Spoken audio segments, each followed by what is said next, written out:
тілі сабағы. Бүгінгі сабағымыздың тақырыбы судың қасиеті, жіктеу есімдігі, зат есімнің орнына қолдану. Қазір ең әуелі осы жерде 3 топқа бөлінеміз. Ол үшін қоржындағы асық тәсілімен қоржыннан асық таңдаймыз және соны кім қандай асық таңдайды, сол бойынша топқа бөлеміз. Түсінікті ғой?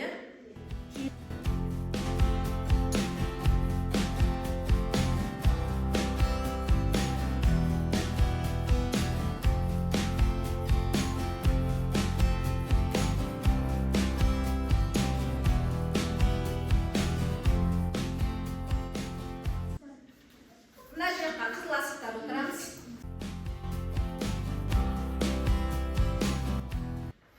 Балалар, қоржындағы асықтардың әдісі бойынша біз қазір 3 топқа бөліндік.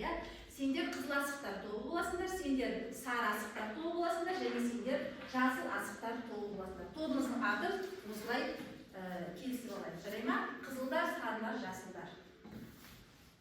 Енді үй тапсырмасы бамбузлы ойынын білеміз ғой. Бамбузлы ойыны арқылы жіктеу есімдігіне қатысты сұрақтарға жауап береміз. Қай топ бастайтынын біз бірінші анықтап алайық. Ол үшін топ басшылары әр топтан бір оқушы келеді. Асық еріп, кімнің асығы алшысынан түссе, сол топ бірінші болып бастайды.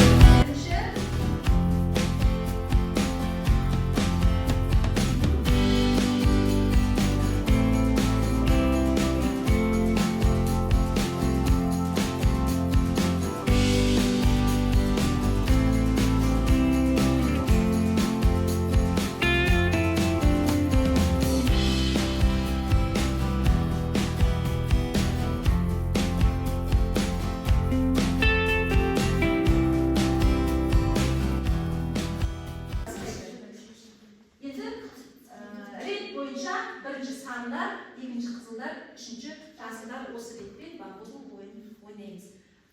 Сарылар, қай ұшықта шамыз? 7. Бұл туралы біледі. Қайсы бір белгісіздік Отырып жауап берсек біреуіміз. Қайсы бір ол белгісіздік есімдігі, ал бұл сілтеу есімдігі. Белгісіздік есімдігі жақсы, ұпай.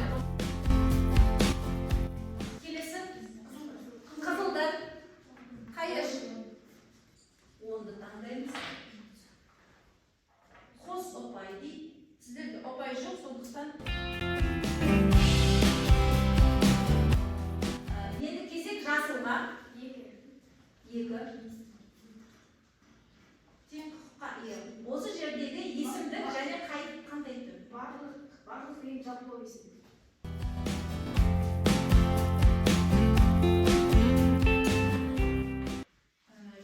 Келесі сарылар 13.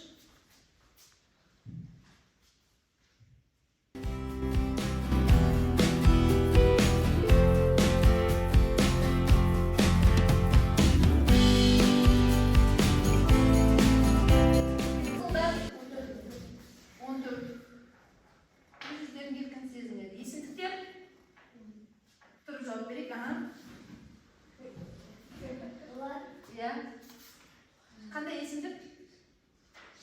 Жіктеу есімдігі.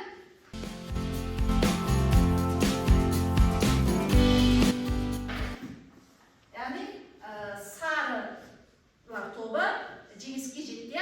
Құттықтайық. Жарайсыңдар. Бізде сонымен сары топ бірінші орын алды. Одан кейін екінші орынды жасылдар алды, үшінші орынды қызылдар алды. Енді келесі бізде жаңа сабағымыздың мақсаты, оқу мақсаты алдарыңызда тұр. Мәтінмен негізгі және қосымша детальді ақпараттарды анықтау, түсіндіру және сөйлемдегі есімдіктің қызметін түсіну, есімдіктің зат есім ісінің орнына қолдану деген мақсат. Бағалау критерийлері, осы критерийлер бойынша сендер бағаланасыңдар.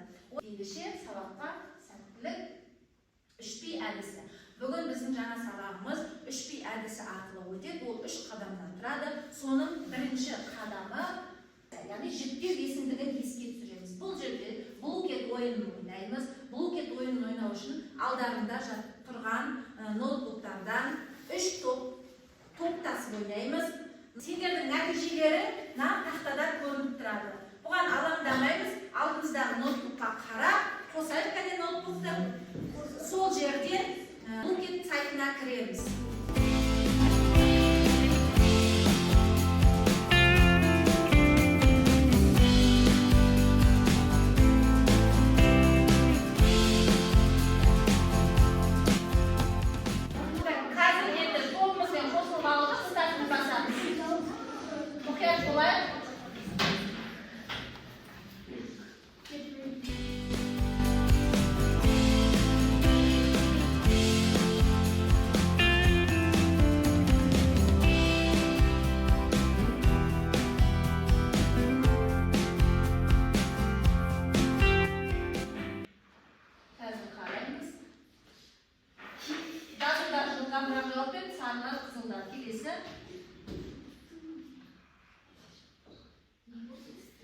Екінші сұрақ, өзі сұрақтана.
Қадам бойынша жұппен жұмыс жасаймыз. Әрқайсымыз жұптасаңыз, екі-екіден сөйтеміздер.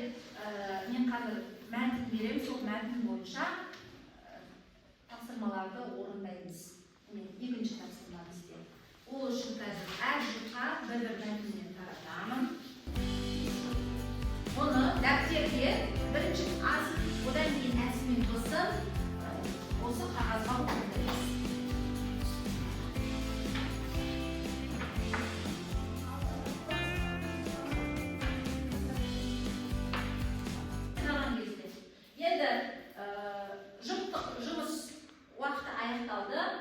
Бірінші А тапсырмасы бойынша біз жүктеу есімдігін табуымыз керек. Таптық па? Және оның қандай қызмет атқарып тұрғанын, сөйлемдегі қызметін табуымыз керек. Кім айтады? Қол көтерейік. Ол жүктеу есімдегі зат есім болып тұр. Зат есім болып тұр, иә? Дұрыс па, балалар? Иә. Дұрыс.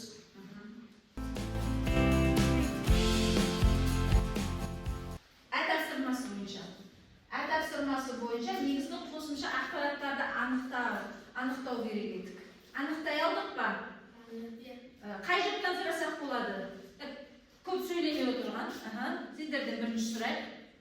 Негізгі ақпараты су тіршілік көзі. Жақсы, дұрыс па? Дұрыс. Бұл жапалаққа қойып. Ал қосымша ақпаратшы? Қай топтан? Адам денесінің 70% судан тұрады. Жақсы.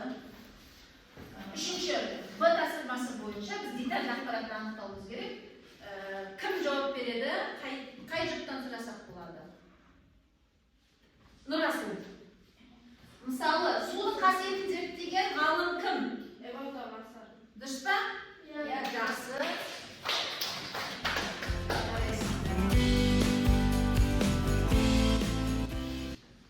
Енді соңғы қадам қалды, балалар. 3P әдісінің 3-ші қадамы. Бұл жағдаяттық. Жағдаяттық тапсырманы білеміз ғой, ситуация. Бұл жерде өнім ұсыну керек, бұл жеке жұмыс болу, жеке жұмыс. Әрқайсының жеке шығармашылықтарын көрсете отырып, мына сұраққа жауап бересіңдер. Жағдаятты оқиын қазір. Досың екеуің сапарға шықтыңдар, үлкенірек кездерінде ойлаңдар. Пойызға мінгеннен кейін екінші күні досыңа суық тиіп ауырып қалды. Жөтеліп қызуы көтерілді. Ешқандай дәрі-дәрмек жоқ. Болады ғой сондай ситуация, жағдаят. Сөмкелерінде киім-кешектер мен азық-түліктен басқа таза су бар. Сұрақ, досыңа қалай көмектесесің? Ауырып жатыр, қызуы көтеріліп, және жөтеліп, таза су ғана бар. Бұндай жағдайда алғашқы көмекті қалай жасайсыз? Соны дәптерге жазамыз. Сосын жазамыз.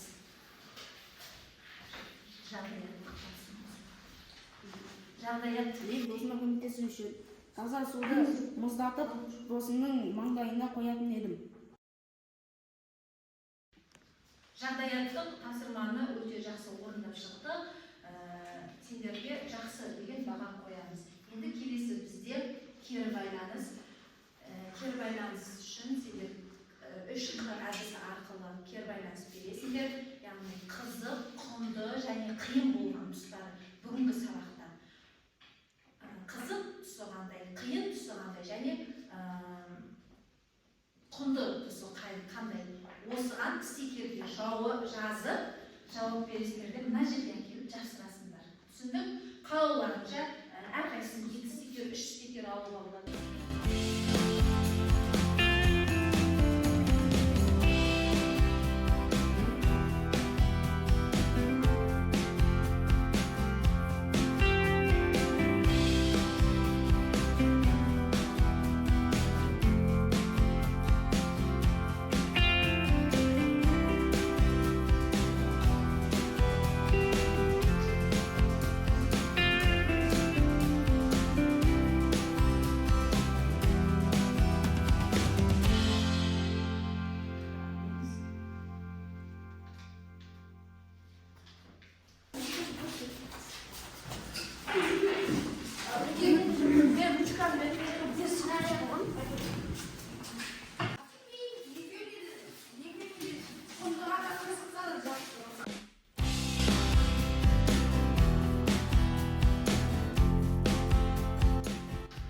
Бүгінгі сабақ өз мәресіне жетті. Бізде топтық жұмыс бойынша барлық топтарда жақсы белсенді атсалыстық. Тек қана кішкене ғана жылдамдық жетпей қалды, бізде қызыл асықтар жолына. Әйтпесе барлық оқушылар жақсы сұраққа жауап берді. Және жұптық жұмыста да, жеке жұмыста да белсенділік танытты. Рахмет. Енді үйге тапсырма, күнделігімізді ашамызда жазып аламыз. Судың адам денсаулығына пайдасы деген тақырыпта эссе жазамыз. Эссеңіздің құрамында жүктеу